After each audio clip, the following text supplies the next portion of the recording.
This is Daria Shabbat with CorporateProfile.com reporting on the news for Thursday, March 8th. The Wall Street Journal reports Apple unveiled its updated iPad tablet with a sharper display and faster communications as it strives to stay ahead of competitors and prove the device can trump personal computers. At an event yesterday in San Francisco, Apple's chief executive Tim Cook and his lieutenants unveiled the third iteration of the device, which they simply called the new iPad. It will be available starting March 16th in the U.S. and 10 other countries. The new iPad's key features include an unusually high-resolution screen, support for the 4G technology known as LTE, and a microprocessor chip with more powerful graphic circuitry that helps render realistic-looking video games. The Wall Street Journal also reports the Justice Department has warned Apple and 5 of the biggest U.S. publishers that it plans to sue them for allegedly colluding to raise the price of electronic books, according to people familiar with the matter. The 5 publishers facing a potential suit are CBS Corp. Simon & Schuster Incorporated, Lagardere's SCA's Hachette Book Group, Pearson PLC's Penguin Group USA, Macmillan, a unit of Verlagsgruppe Georg von Holtzbrinck GmbH, and HarperCollins Publishers Incorporated, a unit of News Corp, which also owns the Wall Street Journal.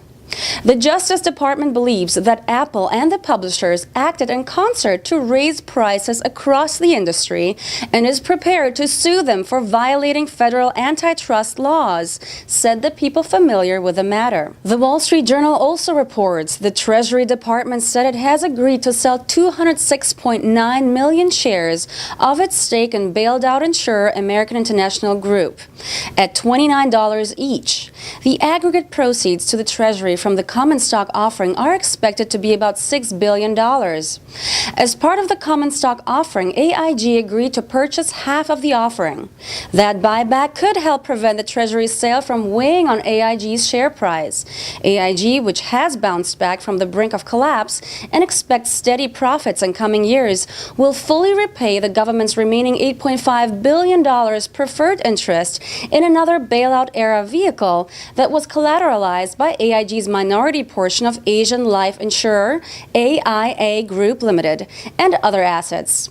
The majority of the funds AIG will use in the transaction will come from the sale of a portion of its stake in AIA. The U.S. government bailed out AIG in 2008 with a record bailout that required up to $182.3 billion in taxpayer support. A chunk of the money has been repaid, and the Treasury needs to recoup $41.8 billion from selling its majority stake in AIG. Bloomberg reports Greece moved closer to sealing the biggest sovereign restructuring in history, as investors indicated they will participate in the nation's debt swap. Holders of about 60% of the Greek bonds eligible for the deal, including Greece's largest banks, most of the country's pension funds, and more than 30 European banks and insurers, including BNP Paribas and Commerzbank, have agreed to the offer so far. That brings the total to about 124 billion euros based on data compiled by Bloomberg from company reports and government statements. The euro and stocks gained on speculation Greece will reach its participation target by the deadline of 10 p.m. in Athens today.